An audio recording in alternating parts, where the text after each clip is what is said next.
Teman-teman sekalian yang terkasih, salam jumpa di dalam video saya kali ini.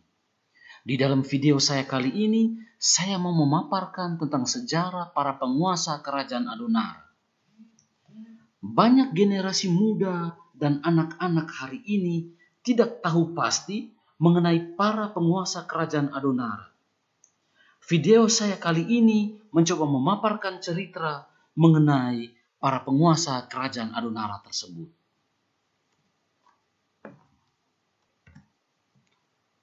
Sumber yang saya pakai dalam berbicara mengenai para penguasa kerajaan Adonara ini berasal dari sebuah artikel yang ditulis oleh Profesor Barnes dalam Jurnal Masyarakat Indonesia Jilid 31 nomor 1 tahun 2005 dengan judul The Murder of Sengaji Begu, A Turning Point in Dutch Involvement in the Solar Archipelago. Sebelum saya bercerita lebih lanjut, tonton dulu yang satu ini. Teman-teman, jikalau Anda menyukai video saya, jangan lupa untuk subscribe, like, dan komen. Ingat, subscribe, like, dan komen. 1, 2, 3. Ketika bangsa Portugis tiba pertama kali di Kepulauan Solor di abad ke-16, mereka mencatat bahwa penguasa Adonara yang berkuasa saat itu adalah seorang yang bernama Sengaji Boli. Barnes mencatat bahwa orang pertama yang dianggap sebagai sengaji kerajaan Adonara adalah seorang yang bernama Foraama, atau yang di dalam bahasa setempat disebut Wuraama, yang berkuasa di sekitar tahun 1650. Kemudian dalam surat menyurat penguasa Watan Lema pada waktu itu, disebutkan bahwa pada tahun 1680, sengaji yang berkuasa adalah seorang yang bernama Sengaji Boli. Dalam sebuah sumber yang lebih awal, seorang penulis bernama Kofler menyatakan bahwa penguasa kerajaan Adonara pada saat-saat itu adalah seorang yang bernama Sri Paji. Sri Paji ini berkuasa jauh sebelum Sira Demon Pagung Molang diangkat sebagai raja pertama kerajaan Larantuka di sekitar tahun 1495. Pada saat itu diakui oleh Kofler bahwa Sri Paji sudah menguasai Adonara, Terong, Lamahala, Lamakera, dan Lohayong. Seorang penulis yang lain di tahun 1935 bernama Simons menyatakan bahwa ketika Enga melarikan diri dari Larantuka ke Adonara, dia dilindungi oleh Raja Adonara pada saat itu yang bernama Paji Ebang. Simons mengakui bahwa Paji Ebang ini sebagai raja pertama kerajaan Adonara. Adapun pada waktu itu, wilayah kekuasaan Paji Ebang tidak terlalu luas, melainkan hanya mencakup daerah pantai hingga ke distrik Koli yang mencakup Koli Masang, Koli Lanang, dan kampung sekitarnya. Senada dengan Simons, Hagenar menyatakan bahwa penguasa kerajaan Adonara pertama yang diketahui adalah seorang bernama Paji Ebang. Raja ini memberikan perlindungan kepada Enga ketika Enga menyeberang ke Adonara bersembunyi dari kejaran saudaranya yang bernama Igo.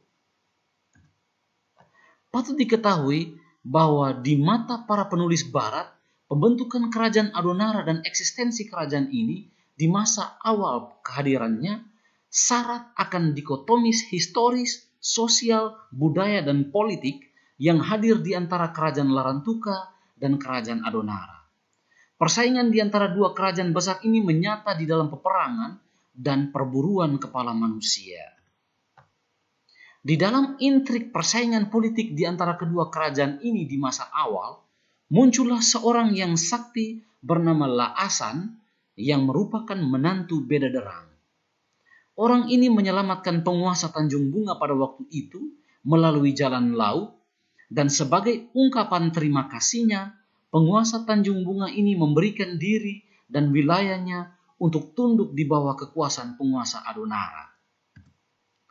Sebelum Tanjung Bunga masuk menjadi wilayah kerajaan Adonara, Laasan juga melakukan aktivitas serupa di Lewotolok dan Kawela di Pulau Lembata. Siapakah Laasan itu? Beberapa sumber menyatakan bahwa Laasan ini berasal dari Buton. Yang lain menyatakan bahwa Laasan ini adalah orang Bugis dari daerah Bau-Bau yang dikirim oleh Raja Goa untuk memerintah orang-orang Lama Belawa di Witihama, namun kemudian wilayah Lama Belawa ini meluas hingga ke daerah pantai utara. Menurut beberapa sumber, Laasan sudah ada di Adonara sebelum nenek moyang Raja Adonara yang sesudahnya tiba dari Pulau Seram. Menurut Paul Arndt, cerita mengenai Laasan adalah sebagai berikut. Ketika Adonara masih bernama Wolowutung, yang berarti gugusan perbukitan yang berakhir di suatu semenanjung, seorang lelaki bernama Laasan sudah tinggal di sana. Dia berasal dari Lamahala, di mana orang ini diusir keluar dari kampung Lamahala karena dia dianggap sebagai suanggi atau pemakan daging manusia. Laasan ini tidak kawin. Tidak lama kemudian tibalah orang-orang dari Pulau Seram. Kemudian orang-orang Wolowutun terlibat pertikaian di antara mereka sendiri, di mana ketika itu Laasan sendiri tidak terlibat di dalam pertikaian mereka. Hasilnya orang-orang dari klan Wolowutung ini berpencar dan keluar dari Adonara dan meninggalkan wilayah itu kepada orang-orang Seram. Maka berkatalah Laasan kepada para pengungsi dari Seram itu demikian. Saya ini memiliki kekuatan, tapi saya tidak memiliki keturunan. Karena itu saya menempatkan diri sebagai pelayannya. Di sekitar masa ini, tibalah Enga beserta keluarganya di Adonara. Dia ditanya demikian, apa tujuan engkau datang kepada kami? Sebagai musuh atau sebagai teman? Apakah engkau hendak berperang melawan kami, ataukah engkau mau tinggal dengan damai bersama kami? Enga menjawab, saya tidak menginginkan apa-apa selain sebidang tanah, agar saya bisa tinggal bersama-sama dengan kalian. Jika kalian mau pergi berperang, maka saya memiliki barang-barang magis yang bisa memberikan kalian keberanian dan kekuatan untuk melawan.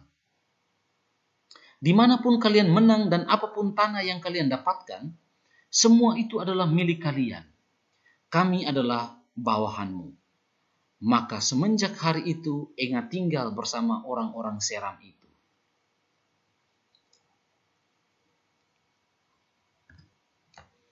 Namun Laasan kemudian pergi berlayar untuk menaklukkan daerah-daerah lain. Sejumlah orang dari Seram pergi mengikuti dia.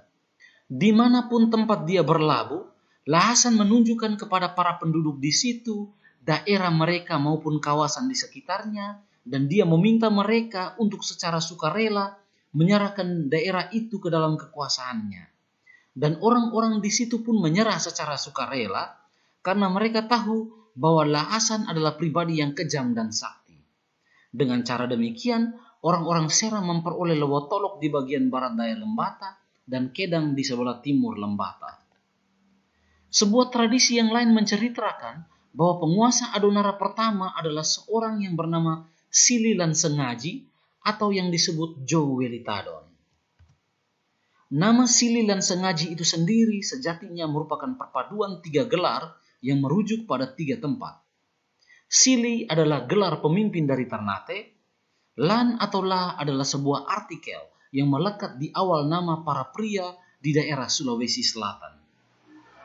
Sedangkan Sengaji itu sendiri merupakan gelar bangsawan Jawa yang populer sebelum gelar raja mulai banyak dipakai. Gelar Jowelitadon itu sendiri bisa dimaknai dengan tuan guru ngaji di kampung Adonara. Sebagai informasi bahwa adalah hal yang normal bagi orang-orang di Adonara tempo dulu untuk memiliki nama samaran yang lebih dikenal ketimbang nama yang sebenarnya. Karena itu adalah mungkin bahwa raja-raja Adonara tersebut memiliki beberapa nama yang berbeda. Hasilnya, Sililan Sengaji ini dalam beberapa versi muncul dengan nama Sultan Mangkunala Sengaji. Yang lain menyebut beliau dengan nama Siliroh Sengaji Mamun Patilio. Anak laki-laki dari penguasa ini bernama Odemuna yang keturunannya bernama Bapak Guru. Namun Prof. Barnes mengalami kesulitan menghubungkan garis keturunan dari Bapak Guru ini hingga Sengaji Begu, Raja Adonara yang terbunuh tahun 1850. Menurut Tenueng Sengaji, bahwa Sili Sengaji memiliki putra yang bernama Guru Bela. Guru Bela ini tidak memiliki anak.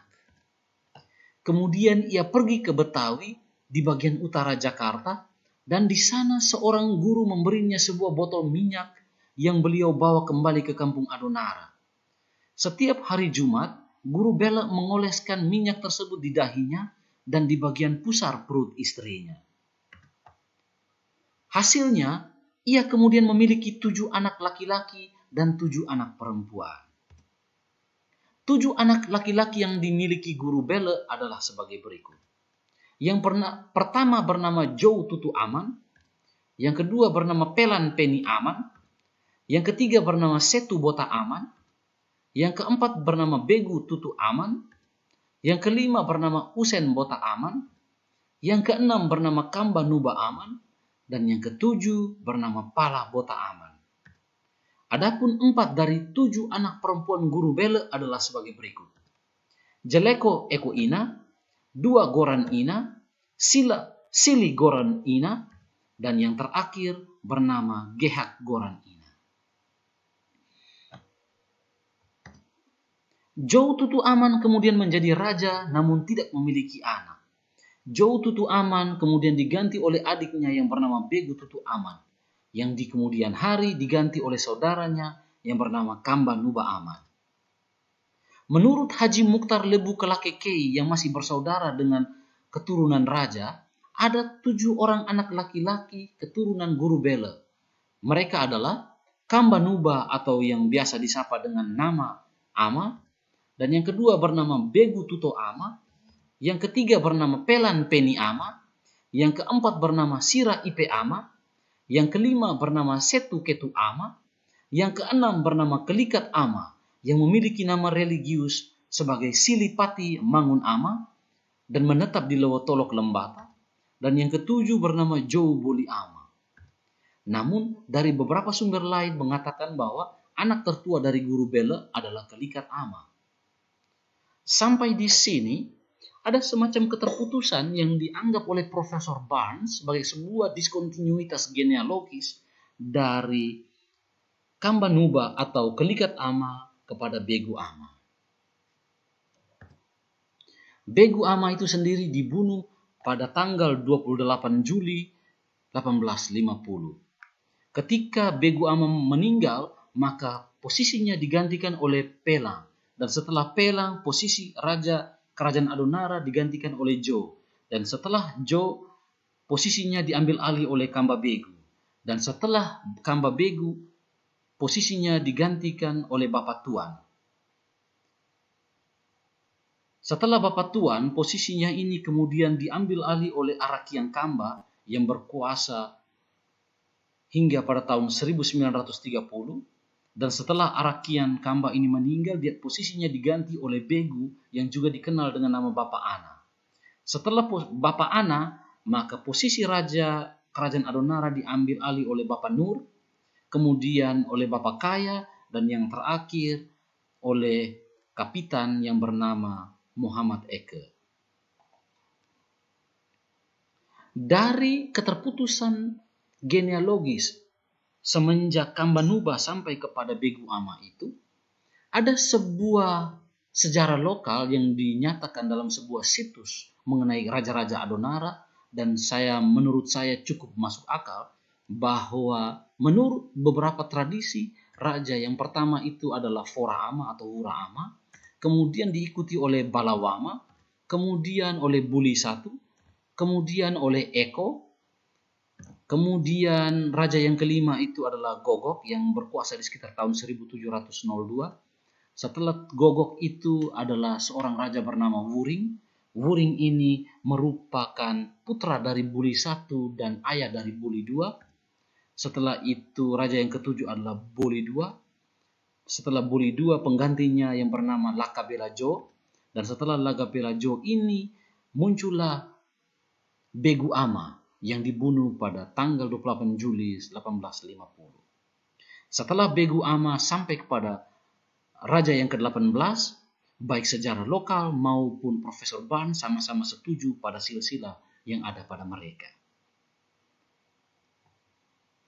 Baik, terima kasih untuk kesediaan Anda sekalian menonton video saya hingga akhir. Jangan lupa untuk menyaksikan video-video saya yang selanjutnya. Sampai jumpa.